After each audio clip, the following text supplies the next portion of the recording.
Kwazwai vana vaMwari, mufaro wangu panguva ino kukuchingamidzai kuservice yedu yatinayo pamazuva akaoma zvakadai. Chiko chaita kuti mazuva aome zvakadai idambudziko reCovid-19 ratakatarisana naro, rinova dambudziko risina kujairika. Rostadza kujairika nekuda kwei warabata zvakasimba anogona kusadzoka. Roita zvedambudziko rakasimba nekuda kwei nekuti rinongoramba richiwana rimwe simba rakatuvidzwa, simba rinoresista zvakare mamwe emavaccine atinawo mupasi rino. Dambudziko iri idambudziko randinoona inini rinopotsa, raita simba rakatuvidzwa kudarika rekenza kana reAIDS and HIV kana reshuga kana retuberculosis. Dambudziko iri raita simba rakatuvidzwa nengari yekuti vana mazvikokota vemupasi rino vari kupererwa, vari kukanda mapfumo pasi nengari yekuti dambudziko iri riri kuramba richiwana rimwe simba rakatuvidzwa zvakadai zvokuti ruzhinji rwemupasi rino tariro yapera. Vanhu vanga vakatarisira kunyika dzine simba, nyika dzinoti tisu machongwe emupasi rino, tisu makings of this world, but at the end of the day ivavo vacho ndo vakatanga kupererwa. Saka toita sei? Tariro yedu iri kupi? Utiziro hwedu huchiri kupi? Ininoona sokuti panguva dzakadai Mwari ari kungozevezera vanhu kuti ndichiri pachigaro, ndichiri kutonga, ndini ndakasika nyika ino nemufananidzo wangu. Regai ndikuudzei vana vaMwari, mota yeMercedes Benz kana ikafa inoendwa naye kugaraji reMercedes Benz. Mota yeNissan kana ikafa inoendwa naye kugaraji reNissan. Zoreva kuti munhu anofanira kudzokera kune musiki wake, akamusika nemufananidzo wake. Pabhuku raGenesis chapter 1 verse number 26 akasika munhu nemufananidzo wake. Vhesi inotiyo vakati ngatiitei munhu nemufananidzo wadu, kureva kuti mupasi rino kana nyaya yeupenyu hwevanhu inofanira kudzokera kumuridzi. Now zvakadaro vanhu vazhinji tiri kuchema kuti nai vakomana tavharigwa machechi. Zvaita sekuti kuvharigwa machechi kwaitwa ndiSatani adeedzera chidaidziro kuti vedu veivharai machechi maKristu atadze kunamata. But vanotungamirira mupasi rino vari kutiwo ngativharei machechi tisaungana nokuti chirwere chinotuvidzwa zvakare nekusundidzirwa nekuungana kwevanhu chobva chaspreada. Vanhu toziva zvipi? Regai ndikuudzei vana vaMwari, ndine vhesi yakakuringaniranai pazuva ranhasi inobva kubhuku yaMatthew chapter 6 verse number 5. Musoro wenyaya wedu unotiwo tinganamata sei munguva dzeCovid-19. Tinganamata sei munguva dzeCovid-19. Umwe angada kuti tinganamata sei mumwaka weCovid-19. Umwe angada kuti tinganamata sei mugore reCovid-19. Mwari ane nyaya yakatinakira panguva ino yandinokumbira nemunamato wakanyarara kuti munhu waMwari, Mwari wokudenga dai akubatsira pakupera kwekudzidza vhesi iyi. Munhu wese anga aine BP yekuti seiko tisingaendi kumachechi kundoungana zvataisichiita. NdiSatani here kana ndiMwari? Unenge wawana mhinduro. Ndichaiverenga kuchirungu makaterera. Inotiyo pavhesi number 5. And when you pray, you must not be like the hypocrites. Kana muchinamata, kana kuti kana muchinamata hamufaniri kuita sevanyengeri. For they love to stand and pray in the synagogues. Vanoda zvikuru kunamata vakamira mumasinagoge kana kuti regai titi kana mumachechi. And at the street corners, that they may be seen by others. Vanodawo kunamata vakamira munzira dzemumaguta kuti vaonekwe nevamwe. Munoona here vana vaMwari kuti nyaya yekunamata haisi nyaya yekuungana. Kana Jesu achidzidzisa vadzidzi vake, mufaro wangu pamasikati ano kuti sangano raMwari nehama neshamwari vakaterera tizive kuti zano raMwari chairo kana tava paserious business rekunamata, it's not about going to the church and gather sevanhu takaungana zvatakajaira. Vamwe vachindoungana kumasowe vachirova mavoko, vamwe vachindoungana kudzisvondo vachirova mavoko vachiti Mwari makanaka. Vamwe vachiunganawo nemusi weSabata, vamwe vachiungana musi wechitatu. Takaita mazana akazanirana tichiita misangano mikuru. zvakanaka izvozvo ifellowship, kuwadzana nekusheya matestimonies. Bandoda kuti vana vaMwari tidzose ndangariro dzedu pana Jesu mbune, kuti kana tapa nyaya yekunamata haizi nyaya yemagatherings akakura. Jesu obva atiye, kana iwe wafunga kunamata usafanana nevanyengeri.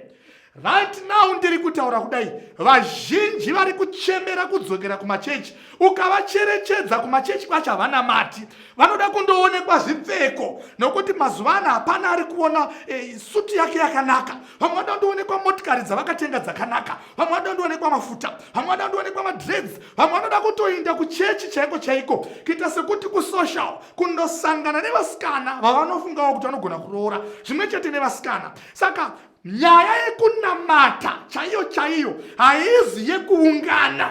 Kuungana kwakanaka, Bhaibheri harirambi. Pandoda kuti mucherechedze kuti Mwari kuungana kwake kunotangira panumber 2. That's why achitiyo, apo pane vaviri ini ndiri wetatu. Dai Mwari akanga aine chidekwa chekuunganigwa sezvingaita madzimambo erino pasi, aigona kunge akati pane 1000 ini ndiri we1001 wacho, pane 100 ndiri wechi101. But Mwari ari kutangira pa2, kureva kuti God is not concerned negathering yevanhu, but ari concerned nemotive nequality yechitendero. Mwari ari kuvavarira, Mwari ane shungu pamwoyo pake kuti vanhu vangu vanganamata zvine udzamu zvakadini. Jesu ndobva aitanga kuivhumburudza achiti iye, musaita sevanyengeri. Vanyengeri vanoda kuita seiko? Vanoda kunamata kuti vaonekwe. Vazhinji vari kuchema kuti dai tadzokera kuchechi, vamwe ndivana men of God vari kuti dai madzosa, vari kutoenda even kudzihurumende vachindogara pasi matare nevatungamiriri vedzihurumende kuti vavakonvinze kuti dai tadzokera kuchechi pabiravira redenda iroro, ende vari kuda kuvakonvinza in the name of Jesus. Voda kuita demonize chirwere ichi vana vaMwari. Regai ndikuudzei, we can still pray, we can still worship tisina kuungana, tiri mudzimba dzedu. Inzwaka zvinotaura Jesu, obva atiye, musafanana nemahypocrites. Mahypocrites. Iyi ndinoti gore rino varombo vanofanira kufara, nekuti hakuna ari kundobvisa zvipachi pamen of God. Kuverenga vhesi uri mumba, uchinamata uri mumba.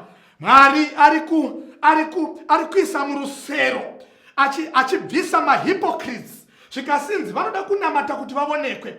Vhesi inotevera yobva yatiyo, truly I say to you, they have received their reward. Zvikanzi zvirokwazvo ndinoti kwamuri, vapiwa mubayiro wavo. Teresa vhesi number 6 yobva yatiyo, but when you pray, teresa munhu waMwari, but when you pray, asi iwe kana uchinamata, go into your room and shut the door and pray to your Father who is in secret. Yapera kanya ya COVID-19. Kana une shungu dzekunamata, ende ari kutaura apa hazi Elijah, hazi Peter, ari kutaura ndiye kamwanakomana waMwari, muridzi wenyaya wakanga aripo pacreation. Akuudza vanhu kuti mwoyo yenyu isamanikidzika. Handine ine magungano ini, handine ine madutu angaitwa nevanhu, handine ine mazazanana evanhu, asi iwe as an individual, when you pray, get into your room. Skanzi pinda muimba yako yemukati. Kana wapinda futi haungosii dhoo rakashama. Kana wapinda hausii dhoo rakashama, unobva warivhara. Ende kuti mucherechedze vhesi iri kurifeya kumunhu wani, haisi kuti pindai munamate. Inototi iwe kana wapinda, kureva kuti patori neisolation iri kutoitiwa. Wakatokwarandayini wakare naJesu kuti ina handina problem nedutu revanhu. Ndinotoda vanoti kana voda kunamata vanopinda muimba yemukati. That's why vamwe vachitiwo, Christianity begins at home, charity begins at home. Chitendero chaicho hachitangiri kuchechi kwatinochemera, chitendero chinotangira kumba.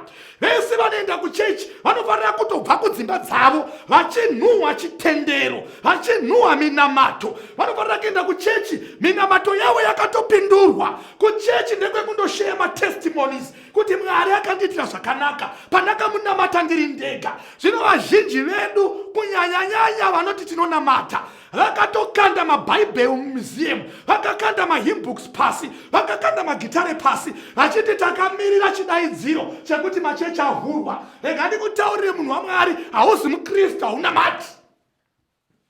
Haunamati. Vanonamata kudzimba dzavo. Havamiriri kuvhurwa kwemachechi. Jesu anoti pinda muimba yako yemukati, wonamata uri imomo, wakavhara mukova wako. ChiKristu hachilimitwi nekuungana kwedu. ChiKristu hachilimitwi neCovid-19. Pinda muimba yemukati. Can you imagine planet Earth yese kana mumwe nemumwe aipinda mumba make opfugama oti kuna Mwari, Mwari mamboti taita seiko nedenda iri? Ndinokunamata ndiri pakawanda. Uyo achinamata, uyo achinamata ari papo. Dr. Ichifamba, Seventh-day Adventist, vanotivo more prayers, more power. Less prayers, less power. Kulea kuti kunamata kuzhinji, simba izhinji. Kunamata kushoma, simba ishoma. Dambudziko rataita, tine maKristu ari kutaura pamuromo. Asiwo maKristu acho, ari maKristu ari weak. Daitenda kuchechi. Ndi Satani uyu. Vana Daniel vainamata vaikadai. Ukadzidza Daniel wacho, chirevo chamambo chatema pana chapter 6. Vachida kumukanda mugomba. Vana Darius vatema chirevo, zvikanzi mukomana akapinda muimba yake yemukati, akapfugama akatarisa Jerusalemu. Hana kudeedza shamwari paakanga atarisana neCovid-19 yamambo Darius yekukandwa mugomba reshumba. Hana kundodeedza vanhu vechechi, akapfugama ega, akanamata, akati Mwari wangu, Mwari waAbrahama, Mwari waIsraeri, ndirangarirei. Akarangarirwa. It's not about the numbers. It's not about the big gatherings. It's not about the mighty preachers. It's not about equality, a PA system. But it's about quality time. Yaunospenda iwe as an individual na Mwari wako. Kwa managana matari ega. Aizi nyaya kuenda kuchechi. Mundikani rega nibaita chiprofita. Kogana zvikatoita kuti kuchechi akuchadzokerwi. Nyaya yatotanganyika, tatova kupinda mumasteps ekuguma kwenyika. Zvatopera zvekuenda kumachechi. Mwari ari kutora vanhu vake vaakatonemba kare, vane mazita akanyorwa mubhuku roupenyu. Pobva patonzi vakomana akanamata ndiakanamata, hatichadzokeri kuchechi. Kureva kuti zviri pachena, munhu wese ari kuchemera kudzoka kuchechi. Kana zvikanzi hatichadzokeri kuchechi zvachose, munhu iyeye haachaponeseki nekuti haana nguva yekunamata. Kana uchinamata, pinda muimba yako yemukati. Regai ndipedze tichiti panapo. Verse number 6 ndiyataverenga. Inoti uvhare mukova wako, baba vako vanoona pakavanda vachakunzwa. And your Father who sees in secret will reward you. Bible hasi kutaura reward inouya vanhu vaenda kuchechi. Kuri kutonzi unosara waenda kuchechi watopuwa reward. Unosara waenda kuchechi watopuwa reward. Saka zviri pachena vana vaMwari kuti kuchechi hakuzi kwekunamata. Kuchechi hakuzi kwekunamata, asi kuchechi kunoenda vanonamata kumba. Ndo vanonzi chimbouya tiungane, mutiudze zvamakamatira, mutipevo mariwadzi, tione mariwadzi amakawana, tichisheya matestimonies. Zvino vazhinji vedu tinobva kumba tichinhuwa sango rezvitema, tichinhuwa bhawa, tichinhuwa manight clubs, tichinhuwa kudouble cross vakomana nevasikana, tichinhuwa fambedze rinopasi, tichiwina, tichinhuwa madhiri necorruption, tichinhuwa kuuraya. Toenda kuchechi tichindotsvaka kunamata, tobvako kuchechi kwacho tisina kunamata. Mazira andinoiteni fanika kwangu kuchechi kwatinopinda hakuna nguva yekunamata.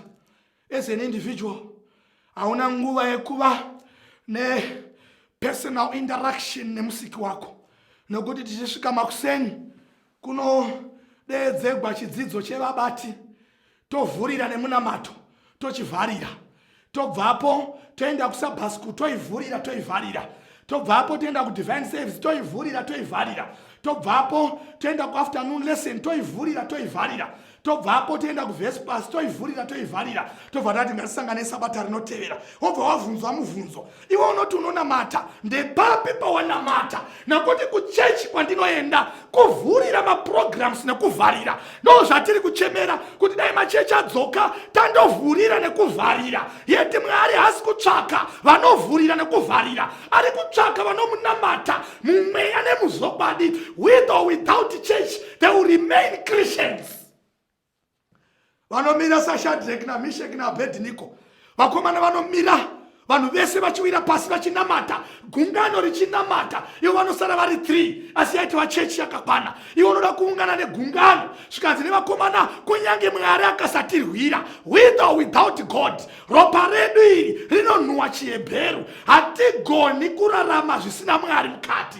Chero Mwari akasatirwira, kuchallenja Mwari. Naye mudikani, haugoni here iwe kuti chero chechi ikasavhurwa, ropa rako rinonhuhwa Jesu. Ropa rako ngarinhuhwe Jesu. Ndava kuchallenjai vatereri, ndava kuchallenjai vari kuona sevhisi ino munhu waMwari. Ini ndiri kutaura nditoriwo muvatadzi vakuru, asi Mwari akandideedza kuparidzira vamwe vatadzi vakaita sewe. Kana unga usati wasvika paprogramu yekunamata, tsvaka nzvimbo yako yekunamatira iri secret. Udane Mwari panguva dzakaoma dzakadai. Uti Mwari, ndine hama dzakaparara neCovid-19, ndine hama dzakaparara neAIDS and HIV, ndine hama dzakaparara nemaaccident, dzimwe dzakadonha nendege, dzimwe dzakanyura nezvikepe. Vamwe vakangodisappear, hatizivi kuti vakafira kupi. Vamwe vakafira kuhondo, vamwe vakafa vasati vatomboziva kuti vari kupi. Nanhasi tine dzimwe dzatisingatombozivi dzakaparara. Inda panzvimbo yakamanikana, inda panzvimbo iri secret, unamate kuna Mwari wako. And for your information, kuchechi kwakanaka, chakwakangonakira kunza music nemuparidzi. But kana yava nyaya yepersonal relationship nemukuru, munhu waMwari haugoni kushema matestimonies nevachurch members. Anotoda uri wega uri panzvimbo yakawanda. Wadini kutora mukana weCovid-19 uve nenguva yekuenda panzvimbo yakawanda uchishedza musiki, zvikanzi pinda muimba yemukati kana wafunga kunamata. God bless you vana vaMwari. Regai ndipedze ndichiti, kana wafunga kunamata, pinda muimba yemukati. Pinda muimba yemukati. Kana wafunga kunamata, usatanga kufunga kuenda kuchechi. Tanga kupinda muimba yemukati. Wopfugama wonyengetera, wotaura nhuna dzako dzose nedzimwe dzinonzi hadzitauriki, wodorongodza mudikani kuti Mwari, ndakamwiswa mvura yesuwa, Mwari ndibatsirei. Mwari, ndakarambiwa netsotsiri yamakandirwira, ndinokutendai. Mwari, onai zviri kuita vana vangu, zvava zvitofu zvembanje, vari doro riri kubikwa mukati meupenyu hwavo. Mwari, vana vangu imbavha, haugoni kuzvitaura pajikerere vanhu kuchechi. Saka Covid-19 iwone neimwe nzira kuti Mwari akukrietira mukana wokuti uve nepersonal relationship nemusiki wako. Mwari, onai baba vekwangu avawi kumba. Ungazvitaura here mukati mesangano makazara vanhu pajikerere. Ndati ungazvitaura here munhu waMwari kuti mubedroom menyu hamuna kumira zvakanaka, asi nemusiki wako muri vatu munogona kukurukura. Inguva yekukurukura nemusiki wako. Terera mudikani, nichivharira pana Matthew chapter 24, Jesu atarisana nebasa rekupedzisira, atarisana nezano remuchinjikwa. Akamboita zvimwe zvaaisiita, akapinda musinagoge, akasumuka kuti arave aine vadzidzi, akaenda paupper room vakava neLord's Supper. But atarisana nezano remuchinjikwa raakafambira, akati, vakomana, chisarai muchinyengetera pano, ini ndakuenda chinhambwe. Munhu waMwari, takatarisana nekurira kwetsuri uko kwaapadyo zvakadai, nokuti zvioneso zviri kutitaridza. Wadini kumboti, vakomana, chisarai pano ndoenda chinhano. Enda chinhano chekutenda. Kana wakatasana neCovid-19, enda chinhano chechiKristu, nokuti kwatakananga munhu waMwari kumaziva ndadzoka. Mwari wokudenga akukomborerei, akuitire zvidhafu-dhafu mukati mekurarama kwenyu. Vamwe ya overseas hamuzivi kuti muchadzoka here kumusha. Vamwe muri kuno kumusha, mairota wakuenda overseas hamuzivi kuti muchaenda here. Vamwe ma-air tickets enyu akakanzurwa, vamwe mabusiness enyu akakanzurwa, hatizivi kuti zvichazovei. Tariro muna Jesu. Jesu ndiye ega anogona kutipa mhinduro inogutsa. Pasi rino raprova, world leaders, they have proved that they are clueless. But answer inobva kumuparidzi achiti Jesu ndiye ega ane zano nenyika ino, ndiye ega achaitonga. Mwari akukomborerei, Mwari akuitire zvidhafu-dhafu. Amen. Matei. Baba wokudenga, tinokutendai vanhu wenyu vari kumatima naenyika. Vamwe vavo hana dzarova kuti kandi hatisi kunamata, hatimiriri kupera kweCovid kuti tinamate, hatimiriri kuungana, chiKristu chinotanga kumba. vakomborere pavanenge vachinamata. Pindurai minamato yavo. Vamwe vari kugomera nezvinogozha zvirino pasi. Vamwe vane mufarovo, vamwe vane zviri pamadundundu avo zvinorema. Asi Jehovha Mwari wenyasha rerutsai mutoro uyu. Inzwai kunamata kwavo pachakunamata ari pakawanda nekusingaperi. Amen.